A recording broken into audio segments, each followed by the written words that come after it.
Hi friends, good morning. எல்லோரும் எப்படி இருக்கீங்க? இப்போ நம்ம எங்கே வந்திருக்கோன்னா, மாசாணி அம்மன் கோயிலுக்கு தான் வந்திருக்கோம். இந்த கோயில் எங்கே இருக்குன்னு பார்த்தீங்கன்னா, பொள்ளாச்சியில் இருக்க மாசாணி அம்மன் கோயில் தான். ஆ இது கோயில் வந்து ரொம்ப பெருசா இருந்துச்சு. இங்கே வந்து நான் ஏன் வந்தேன்னா, நான் 2 இயர்ஸ்க்கு முன்னாடி ஒரு வேண்டுதல் வச்சுருந்தேன்.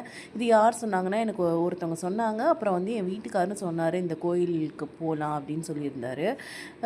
என்ன வேண்டுதல்னா, என்னோட பையன் வந்து பேசாமலே இருந்தான். அவன் பேசினான். ஆனா, அவன் என்ன பேசினான்னே ஒரு 2 இயர்ஸ் வரைக்கும் புரியவே இல்ல.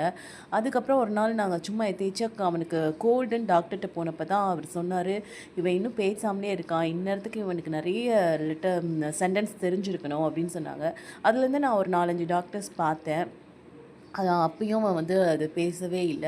அதுக்கப்புறம் நான் இந்த கோயில்ல வந்து வேண்டிக்கிட்டேன். நான் இந்த மாதிரி என் பையன் பேசலன்னா இந்த கோயிலுக்கு வரேன் அப்படின்னு சொல்லிட்டு. இப்போ அவன் நல்லாவே பேசுறான். அது கொஞ்சம் அந்த மழை இருக்கு. ஆனா வந்து அவன் நல்லாவே பேசுறான். அதனால நான் 2 இயர்ஸா இந்த கோயிலுக்கு வரணும்னு வர முடியாமலே போயிடுச்சு. சரி இந்த லீவுக்காவது கோயிலுக்கு வந்துடணும்னு சொல்லிட்டு நான் வந்துட்டேன். பார்த்தீங்கன்னா, இங்க மிளகா அரைக்கிறதும் இந்த கோயில்ல வந்து ஒரு வேண்டுதல், விசேஷமான வேண்டுதல். அந்த மிளகா அரைச்சிட்டு அந்த சாமிக்கு பூசுவாங்க. இந்த கோயில்ல வந்து பார்த்திங்கன்னா,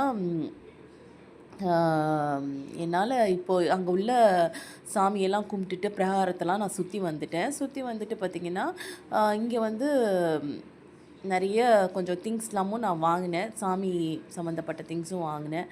வாங்கிட்டு அதுக்கப்புறம் என்னோடய வேண்டுதல் நிறைவேத்திட்டேன்னு எனக்கு ஒரு மன திருப்தி இருந்துச்சு. அதுக்கப்புறம் பார்த்திங்கன்னா, நாங்களும் அங்கே கொஞ்சம் ஃபோட்டோஸ்லாம் எடுத்துட்டு, அதுக்கப்புறம் இந்த சைடில் பார்த்திங்கன்னா, பக்தர்கள் தங்குறதுக்கு இடம்னே அங்கே ஒண்ணு இருக்கு. இதுக்கு வந்து இங்கே பக்கத்தில நெறைய கடைகளும் இருக்கு. அந்த கடைகள்ல வந்து புடவைகள் இருக்கு. இந்த புடவைகள கூட அவங்க வந்து நம்ம வந்து குடுக்கலாம் சாமிக்கு. இங்கேயும் மொளகாலாம் விக்கிறாங்க. அந்த மொளகா வந்து நம்ம அரைச்சு பூசுறதுக்கும் குடுக்குறாங்க.